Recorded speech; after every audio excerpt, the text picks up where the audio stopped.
In this course, I will attempt to cover every aspect of Moodle 2 for teachers, and assume that you've not encountered Moodle before. For those who know Moodle already, you'll realise that this coverage is a pretty tall order, and for those who don't, please don't be daunted by the comment. We should all appreciate a challenge. Using Moodle should be a very rewarding experience, and once you get used to the style of operation, fairly easy to use. There are a lot of elements inside Moodle that will be familiar, and some that may require new skills. Many are transferable to elsewhere on the web. Either way, a thorough grounding in the understanding of how Moodle works is vital if you are to use it effectively and creatively.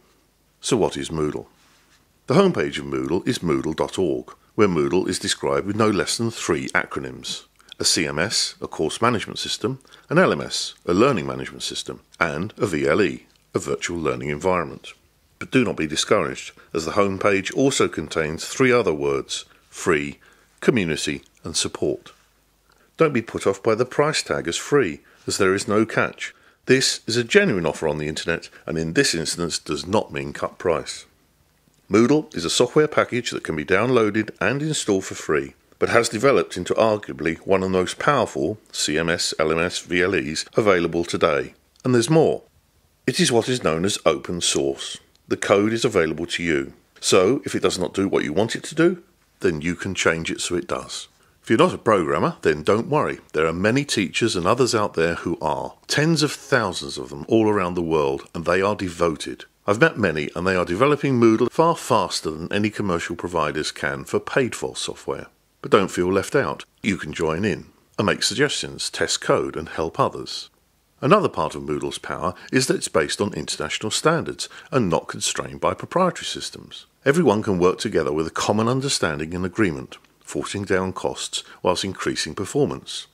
This is a side lesson for your students too, in the world they're moving into.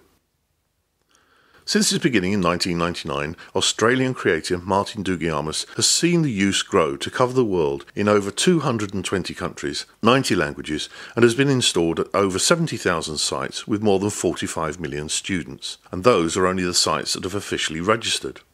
The original push for Moodle came with his work combining his programming talents and his teaching skills. The design of Moodle was founded on the firm educational principle called social constructivist pedagogy. Briefly, this combines individuals as groups, who jointly learn through their mutual experience, although Moodle, as we should see, can be flexibly adapted to a wide range of situations, from primary schools to universities. It embraces all of the tools the web can offer, and like any basic assembly kit, is only limited by your creativity. Moodle is onomatopoeic, and may be a verb. Its etymology is unknown, but has been variously described as the process of lazily meandering through something, doing things as they occur, or an enjoyable tinkering that may lead to insight and creativity. Either way, the techie geeks got hold of it and produced another acronym, the Modular Object-Oriented Dynamic Learning Environment. But don't be frightened of the technology. Nowhere is it claimed that e-learning is an educational panacea. It's just one of the tools in the box.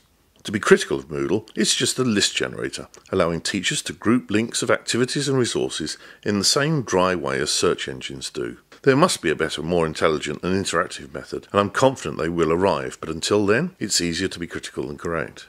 So the basis of Moodle is a flexible list generator, but it can take many guises. All of these sites are Moodle, and if you want to visit the site of a wonderful techie developer, pop over to see Moodle Man Mr. Julian Ridden. He has lots of good templates and will design one for you. Strip away all the hype and fancy front ends, and you're left with a collection of managed lists and blocks. That is what we're going to do here in this course. Strip Moodle down to its bare bones, so that you can see where the plethora of potentially confusing pages comes from. We are going to use the vanilla out-of-the-box Moodle and develop it into a full site.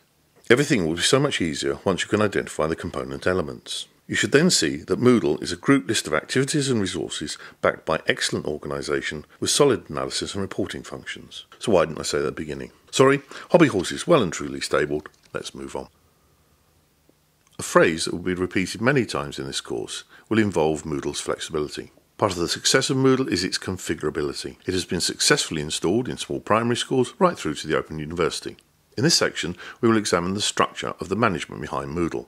There are 7 default levels of management, and these can be increased should you require, but most sites will amalgamate these into fewer levels to suit the individual requirements of your application.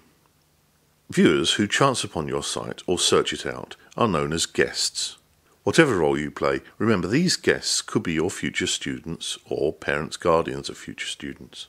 They may even be the dreaded inspector, so consider carefully how your contribution is seen by the outside world as guest. Once users have logged in, they fall under the general heading of authenticated users. They will see a modified homepage for your site with a deeper insight into its contents. As they are authenticated, they are registered with your system, which now controls their abilities within the system. The most common authenticated user is likely to be the student. The student becomes a student by joining one or more courses on the site. Next up the capability hierarchy is the non-editing teacher. As the title suggests, this teacher can teach in courses and grade student work, but not alter the teaching material. The teacher can do anything within his or her course or courses, including changing the structure, the teaching material, and the grading schemes.